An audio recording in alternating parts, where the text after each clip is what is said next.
চিরপ্রতিদ্বন্দ্বী পাকিস্তানের অহংকার চূর্ণ। পাক বাহিনীকে টি-20 বিশ্বকাপের লিগ পর্বেই 22 গজে স্রেফ ধুলোয় মিশিয়ে দিল ভারতীয় মহিলা টিম। টান টান উত্তেজনা, মাঠ ভর্তি রেকর্ড 18,814 জন দর্শকের উন্মাদনা আর ভারত পাকিস্তানের হাই ভোল্টেজ চাপ সবকিছুকে হেলাই উড়িয়ে মহিলা টি-20 বিশ্বকাপের রাজকীয় জয় দিয়ে জার্নি শুরু করলো টিম ইন্ডিয়া।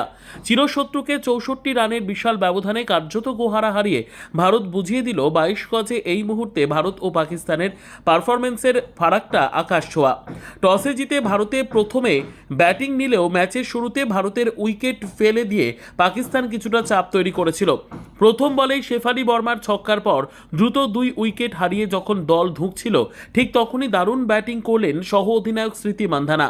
চাপের মুখে ঠান্ডা মাথায় 44 বলে 68 রানের এক অতি গুরুত্বপূর্ণ ইনিংস খেলেন তিনি। অধিনায়ক হরমনপ্রীত কৌরের 36 রান যোগ হয়েই ভারতকে লড়াইয়ের ভিত করে দেয়।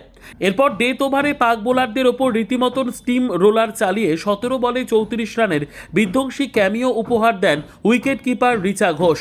ভারতের এই অলরাউন্ড ব্যাটিংয়ের ওপর ভর করেই লড়াইয়ের স্কোর তুলে ফেলেন ক্রিকেটাররা। বার্মিংহামে 171 রান তাড়া করতে নেমে শুরুটা বেশ ভালো করেছিল পাকিস্তান। একটা সময় 4 ওভারে 38 রান ছিল তাদের। মুনিবা আলী ও গুল ফিরোজা দ্রুত রান তুলেছিলেন, তার দায় অবশ্য ভারতীয় পেসারদের। 2 পেসার অরুন্ধতী রেড্ডি ও ক্রান্তি গৌর শুধু বলের গতির দিকেই নজর দিচ্ছিলেন, লাইন ও লেংথ দেখছিলেন না। তার সুবিধা নিচ্ছিলেন 2 পাক ব্যাটার। পাওয়ার প্লেতে 51 রান তুলে ভারতের উপর পাল্টা কামড় দেওয়ার চেষ্টা করেছিল তারা, কিন্তু পাকিস্তানের হাত থেকে ম্যাচ ছিনিয়ে নিয়ে গেলেন ভারতীয় স্পিনার দীপ্তি শর্মা। নিজের কেরিয়ারের অন্যতম সেরা স্পেলটি করে আন্তর্জাতিক টি-20 ক্রিকেটে দ্বিতীয়বার 5 উইকেট তুলে নিলেন দীপ্তি। তার চতুর গতি আর ফ্লাইটের জাদুতে রীতিমতন দিশেহারা হয়ে গেল পাক ব্যাটাররা।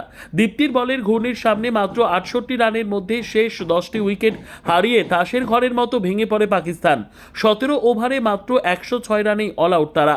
এই ঐতিহাসিক স্পেনের সৌজন্যে কিংবদন্তি ঝুলন গোস্বামীকে টপকে টি-20 ফরম্যাটে ভারতীয় বোলার হিসেবে সেরা বোলিং ফিগার নথিভুক্ত করলেন দীপ্তি। হলেন বিশ্ব ক্রিকেটের সর্বোচ্চ উইকেট শিকারীও। তাঁকে যোগ্য সঙ্গত দিলেন শ্রীচারণী ও শেফালি বর্মা। এই বিশাল জয়ের ফলে ভারত এখন শক্তিশালী অস্ট্রেলিয়ার 3.25 নেট রান রেটের একেবারে ঘাড়ের কাছে নিঃশ্বাস ফেলছে।